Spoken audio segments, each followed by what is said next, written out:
और अब रुक करते हैं हरियाणा की कुछ खबरों का। हरियाणा के मुख्यमंत्री मनोहर लाल और पंचायत मंत्री देवेंद्र बबली ने जिला परिषद के अध्यक्षों के साथ बैठक की। बैठक के बाद पंचायत मंत्री देवेंद्र बबली ने कहा कि उनकी जिला परिषद के अध्यक्षों के साथ बैठक हुई है और इसमें जिला परिषद को मजबूती देने पर बात हुई है। साथ ही अध्यक्षों से सुझाव भी लिए गए। बैठक में ई टेंडरिंग पर भी सुझाव आए हैं। वहीं ई टेंडरिंग को लेकर पंचायत मंत्री देवेंद्र बबली ने कहा कि ई टेंडरिंग सरकार का फैसला है। इसका उद्देश्य गांव के विकास कार्यों में गुणवत्ता लाना है। ई टेंडरिंग को लेकर सरकार के साथ बातचीत के रास्ते हमेशा से खुले हैं। 9 मार्च को मुख्यमंत्री के साथ बैठक होगी। पंचों को अधिकार देने के सवाल पर देवेंद्र बबली ने कहा कि इसमें हर रोज इंप्रूवमेंट हो रहा है। आज तक 4000 पंचायत काम पर लग चुकी है। इसका असर आने वाले समय में दिखाई भी देगा।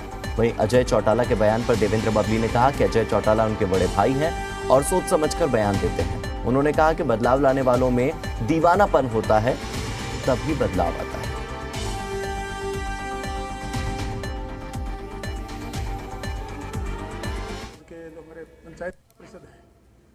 देखिए चर्चा माननीय मुख्यमंत्री जी ने सुझाव सबके लिए हैं और माननीय मुख्यमंत्री ने 9 तारीख की मीटिंग बुलाई है।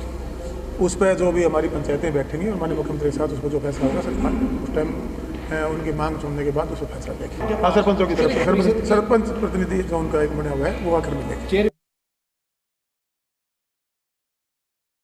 प्रदेश के जितने हमारे 22 जिलों के जो जिला प्रधान बने हैं उनसे सबसे मीटिंग की और ये मीटिंगें आने वाले समय में भी 2-3 महीने में होती रहेंगी, जिससे हम हमारे जो पंचायत राज की जो स्ट्रेंथनिंग की बात है फीडबैक लिया गया और उनको और मजबूती के साथ बढ़ा सकें ताकि वो आगे काम कर सकें। उसको लेके उनसे फीडबैक लिया गया और विभाग के अधिकारियों के साथ अभी दूसरी मीटिंग चली हुई है। उसमें भी अब अधिकारियों के साथ जो हमारे जिला लेवल पे सीईओज हैं, हमारे चुने जो प्रधान हैं, उनसे सबसे चर्चा करके इसको आगे बढ़ाने के लिए आज ये मीटिंग बुलाई। देखिए बड़े भाई हैं मेरे और कुछ सोच समझ कर बयान देते हैं मेरे हिसाब से, और जो कोई बदलाव लेके आते हैं तो कहीं नहीं कि दीवानापन उनके अंदर होता है तो भी बदलाव आते हैं।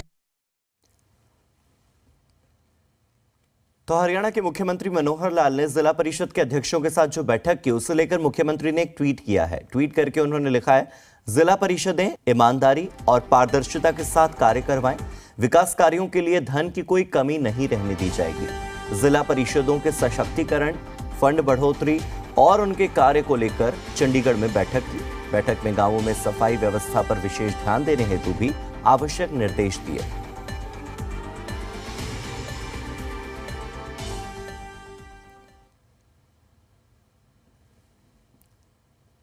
इधर हरियाणा के पूर्व मुख्यमंत्री और नेता प्रतिपक्ष भूपेंद्र सिंह हुड्डा ने ई टेंडरिंग और महंगाई के मुद्दे पर राज्यपाल को ज्ञापन सौंपा। नेता प्रतिपक्ष भूपेंद्र सिंह हुड्डा ने कहा कि लाठी और गोली के दम पर सरकार नहीं चला करती। सरपंचों पर लाठी चार्ज, ओल्ड पेंशन स्कीम की मांग कर रहे कर्मचारियों पर लाठी चार्ज और बेरोजगारी, महंगाई समेत सभी मांगों को लेकर राज्यपाल को ज्ञापन दिया है। हुड्डा ने कहा कि राज्यपाल को बताया है कि सरपंचों पर सरकार विश्वास नहीं कर रही है, उनके जायज मांगों को तुरंत मानना चाहिए। हुड्डा ने बताया कि राज्यपाल ने भरोसा दिया है कि वो इस मुद्दे पर जरूर बात करेंगे और आगे चलकर कार्रवाई भी करेंगे।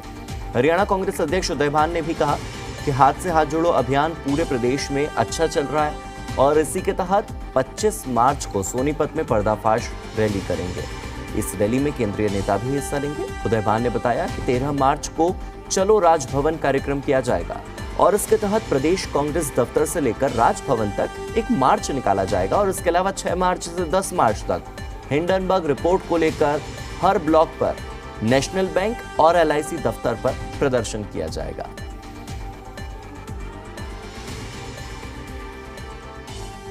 बैठक हुई है सर, आपने क्या उसमें चर्चाएं हुई है विधायक दल की बैठक के अंदर विधानसभा को लेकर के और प्रदेश के अन्य मुद्दों को? देखिए बहुत सारी बातें हुई है, लेकिन आज मुख्य तौर पर क्योंकि राज्यपाल से समय नहीं हुआ था, ये ज्ञापन डिस्कशन हुआ, वो ज्ञापन बना और हम लेके आए। सारे प्रदेश में बहुत बेहतरीन ढंग से कार्यक्रम चला गया है और अभी 13 तारीख को हम चलो राजभवन की ओर हमारा प्रोग्राम है। यहाँ राजभवन पर आएंगे हम 13 तारीख को 11 बजे और 6 से 10 के बीच में अभी हमारे हिंडनबर्ग के रिपोर्ट को लेकर के हमारे सभी नेशनलाइज्ड बैंक और जो LIC के हैं हर ब्लॉक में एक जगह हमारे प्रदर्शन है।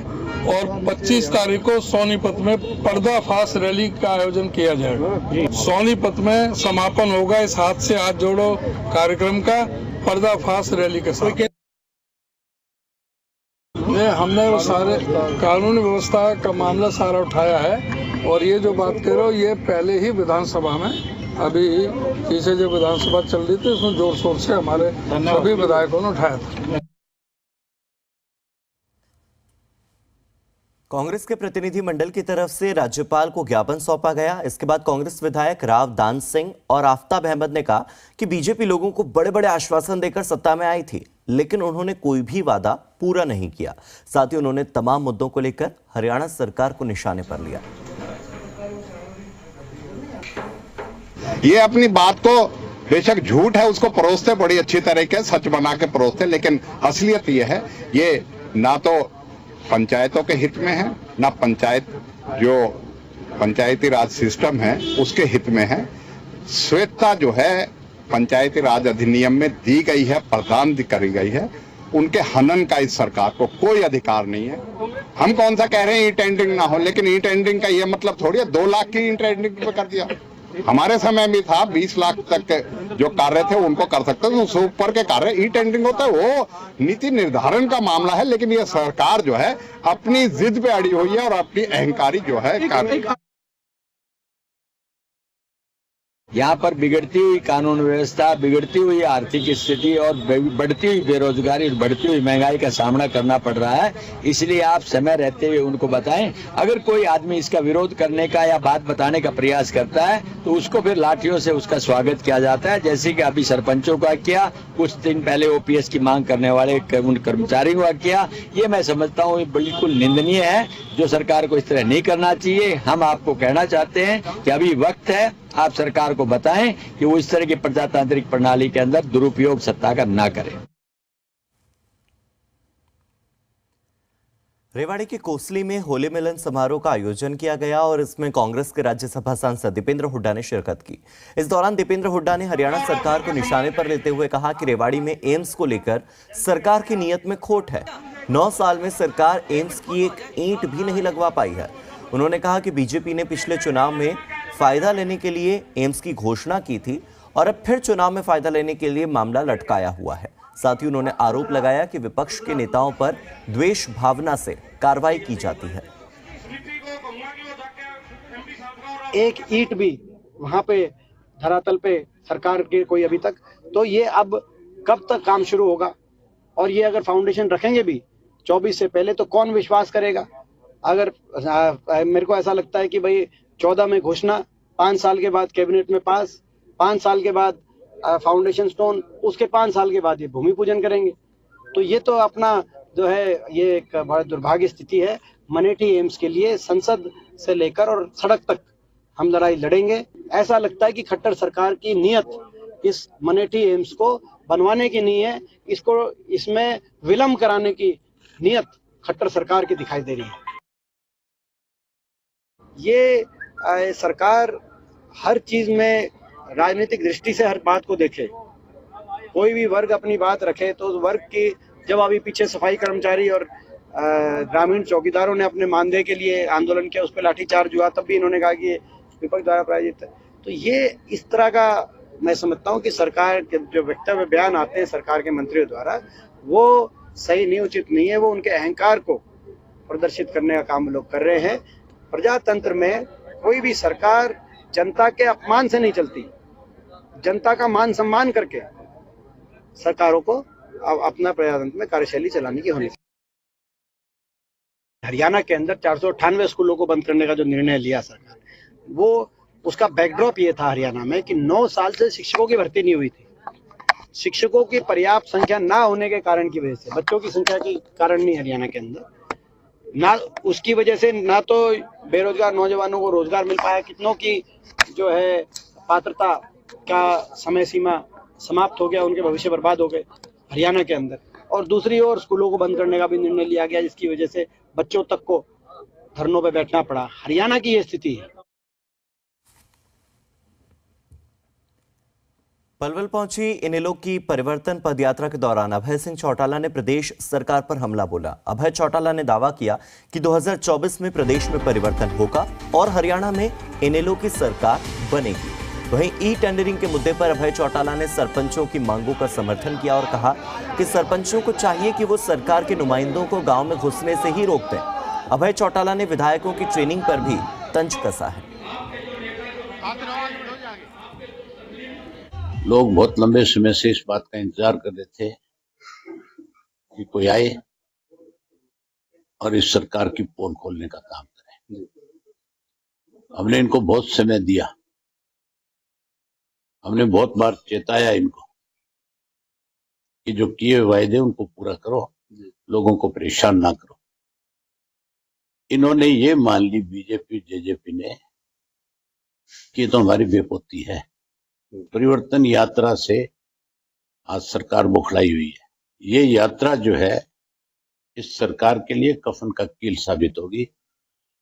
2024 में हर हालत में प्रदेश में बहुत बड़ा बदलाव आएगा।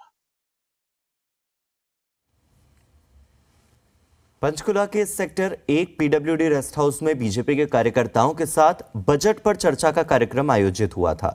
इस कार्यक्रम में हरियाणा के विधानसभा अध्यक्ष ज्ञानचंद गुप्ता और शिक्षा मंत्री कंवरपाल गुर्जर मौजूद रहे। कार्यक्रम में हरियाणा के बजट 2023-24 को लेकर चर्चा हुई। शिक्षा मंत्री कंवरपाल गुर्जर ने कहा कि इस साल हरियाणा का बजट हर वर्ग को ध्यान में रखते हुए बनाया गया है और इससे हरियाणा का हर वर्ग खुश है। वो डिजिटल इंडिया के तहत यूपीआई पेमेंट्स के हुआ, जिसके बैंक है कोई भी बैंक एक कार्यकर्ताओं के साथ ही बातचीत थी और आज कार्यकर्ताओं के अलावा भी जो दूसरे लोग हैं उनको भी इसमें बनाया गया था। उसकी जानकारी देना ताकि कार्यकर्ता को उस बात का पता हो, समाज में किस तरह हो जाएगा उसकी जानकारी। देखिए, पुस्तकों की बात मैं कहना चाहता हूँ कि बार जब एडमिशन होगा तो जब बच्चा एडमिशन लेगा पुस्तकें उसको उसी टाइम में 27 ब्लॉक में सिविल वर्क है, 27 ब्लॉक में हमारा ड्यूल टैक्स का। तो हमने हर स्कूल के लिए एक निश्चित किया है कि जो भी स्कूल है 6 चीजें निश्चित करी है। ड्यूल टैक्स है, उसका रास्ता है, उसकी चारदीवारी है, उसका शौचालय है, उसका पीने का पानी है, उसकी ब्यूटिफिकेशन है, उसका ग्राउंड है, तो सारे ठीक होने चाहिए। तो ये हमने अभी शुरू कर रखा, लेकिन अगले साल में जो बजट में रखा तो हम सारे स्कूलों में इस प्रकार की व्यवस्था करके देंगे और 1 रुपए से लेके और 25 लाख तक जितनी डिमांड स्कूल की होगी वो सीधा एसएमसी को पैसा देंगे। एसएमसी टेंडर करेगा, एसएमसी उसकी व्यवस्था देगा। जननायक जनता पार्टी के वरिष्ठ उपाध्यक्ष कुलदीप मुल्तानी ने हरियाणा कृषि उद्योग निगम समिति के चेयरमैन के तौर पर अपना कार्यभार संभाल लिया है। इस मौके पर पंचकुला के सेक्टर 4 पहुंचकर हरियाणा कृषि उद्योग निगम समिति के ऑफिस में जेजेपी के प्रदेश अध्यक्ष निशांत सिंह और पार्टी के कार्यकर्ता मौजूद रहे। नवनियुक्त चेयरमैन कुलदीप मुल्तानी ने कहा कि वो किसानों और खेती से जुड़े उद्योगों के लिए आने वाले समय में काम करेंगे और उनकी प्राथमिकता कृषि उद्योग के लिए काम करने की रहेगी। इस दौरान कुलदीप मुल्तानी ने अजय चौटाला, मुख्यमंत्री मनोहर लाल, उप मुख्यमंत्री दुष्यंत चौटाला का धन्यवाद किया।